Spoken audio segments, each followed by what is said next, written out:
রেমালের ল্যান্ডফলের রাতেই সুন্দরবনের একাধিক বাঁধে ফাটল দেখা দেয়, বাঁধ ধসে পড়ে বিভিন্ন জায়গায়।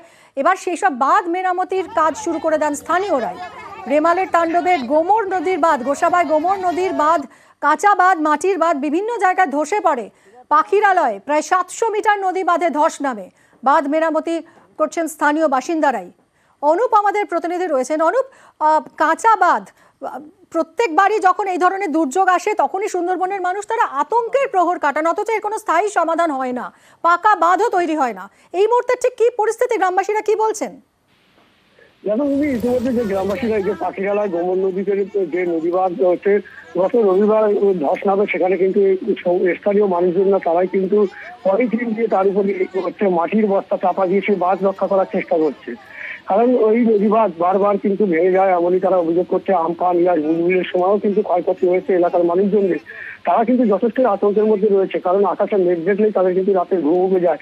কারণ যেভাবে একের পর এক হচ্ছে যে প্রাকৃতিক দুর্যোগ আসছে পরে এই সুন্দরবন উপকূলবর্তী এলাকায়, এবং এই ঘটনায় কিন্তু তারা যথেষ্ট আতঙ্কে রয়েছে। তারা বারবার বলছে প্রশাসনের পক্ষ থেকে বা জনপ্রতিনিধি যারা বা যারা ক্ষমতায় থাকেন বারবার তাদেরকে বলা হলেও কিন্তু আজও পর্যন্ত সেই কংক্রিটের বাঁধ হয়নি। তারা চাইছে স্থায়ী কংক্রিটের বাঁধ তৈরি করে দিতে, না হলে কিন্তু এই সুন্দরবনের এই বিভিন্ন দ্বীপ যে অঞ্চলগুলো রয়েছে উপকূলবর্তী এলাকায় নদী বাঁধের ভেঙে এলাকায় হচ্ছে নোনা জল ঢুকে প্লাবিত হয়ে যাবে, ঘর বাড়ির ক্ষয়ক্ষতি হবে, কৃষি জমির ক্ষতি হবে, পুকুরের মাছ থেকে শুরু করে বিভিন্ন হচ্ছে জিনিস তাদের ক্ষয়ক্ষতি হবে বলে, এবং গত আমফান ইয়াসেও তাদের এই ক্ষয়ক্ষতির সম্মুখীন হতে হয়েছে, এমনই জানিয়েছে গ্রামবাসীরা। ধন্যবাদ অনুপ।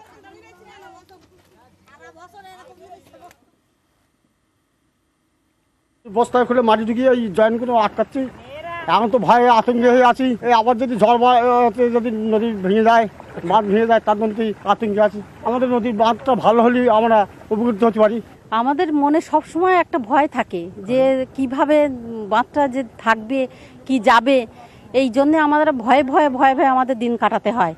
আমরা চাই যে এই রাস্তাটা কংক্রিটের রাস্তাটা হলে আমাদের খুব সুবিধা হয়। মায়েরা বা দাদারা যদি ওখানে রুখে দাঁড়াতাম তা নিশ্চয়ই আমাদের এই ভেতরে জলটা ঢুকে যেত। মায়েরা যে কিভাবে যুদ্ধ করছে জলের উপর দিয়ে, যে ঢেউটা মাথার উপর দিয়ে আমরা কালকে আমাদের দিনটা কেটেছে। সবাই মিলে পেপার দিয়ে মাটি দিয়ে বস্তায় ভরে আমরা তখন এখান থেকে কাজ করি। খুব জল দাবড়িয়ে আমরা মরে যাচ্ছি, বছরকে বছর এইরকম চলে যাচ্ছে। কংক্রিটের বাঁধের দাবি করছি, কিন্তু এটা হচ্ছে না তো।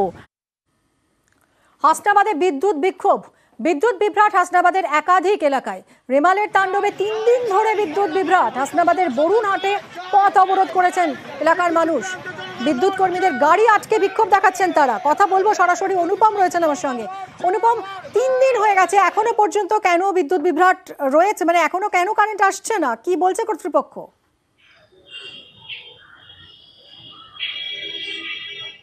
হ্যাঁ দেখো, এই যে রেমালের যে তাণ্ডব, সেই তাণ্ডবে কিন্তু হিঙ্গলগঞ্জ, হাসনাবাদ, সন্দেশখালীর বিভিন্ন এলাকায় প্রচুর গাছ এবং লাইটের পোস্ট কিন্তু ভেঙে পড়েছে, এবং তার কারণেই কিন্তু বিদ্যুৎ বিচ্ছিন্ন হয়ে পড়েছে হাসনাবাদের বরুণহাট সংলগ্ন বিস্তীর্ণ এলাকা।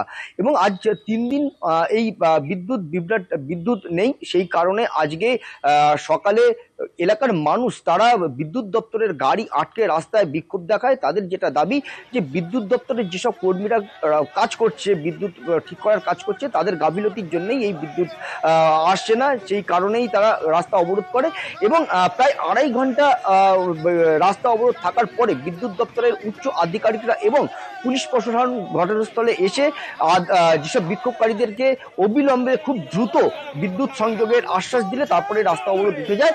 এই মুহূর্তে কিন্তু রাস্তা অবরোধ উঠে গেছে, যান চলাচল স্বাভাবিক হয়েছে। ধন্যবাদ। আমাদের এই 3 দিন বিদ্যুৎ নেই এখানে। ঝড়ের পরেও তো আজ 2 দিন হয়ে গেল বিদ্যুৎ নেই। লোকে খাবে কি, জল নেই। এর জন্য আমরা আজকে পথ অবরোধ করেছি। আমাদের এখানে যে জাম্পিংটা ছিল কাটাখালী বাজার কেন্দ্রিক, সেই জাম্পিংটা আমাদের এখানে অবশ্যই চাই। এইটা হলে আমরা এখানে বিদ্যুৎটা পাবো। আগে এই সমস্যাটা ছিল না, আগে আমাদের এখানে ছিল, সেখানটা খুলে নিয়ে চলে গেছে। এটা প্রায় আজকে 1 বছর ধরে এরকম চলছে, 1 বছর নাগাদ এরকম চলছে।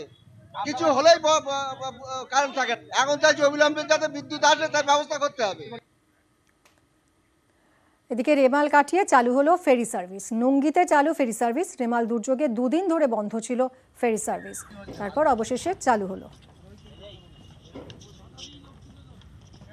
আর সাইক্লোন আসার জন্য ফেরি সার্ভিস বন্ধ হয়েছিল দুদিনের জন্য 26 এবং 27 তারিখ, কিন্তু আজকে সকাল থেকে যেহেতু আবহাওয়া পরিষ্কার হয়ে গেছে সুতরাং ফেরি সার্ভিস নর্মাল চলছে।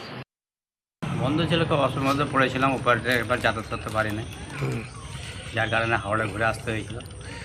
আজ থেকে চালু হয়েছে। এদিকে রেমাল কাটিয়ে চালু ফেরি সার্ভিস মুড়িগঙ্গা নদীতে। মুড়িগঙ্গা নদীতে চালু হলো ভেসেল পরিষেবা। সকাল 10টা থেকে শুরু হলো ভেসেল পরিষেবা।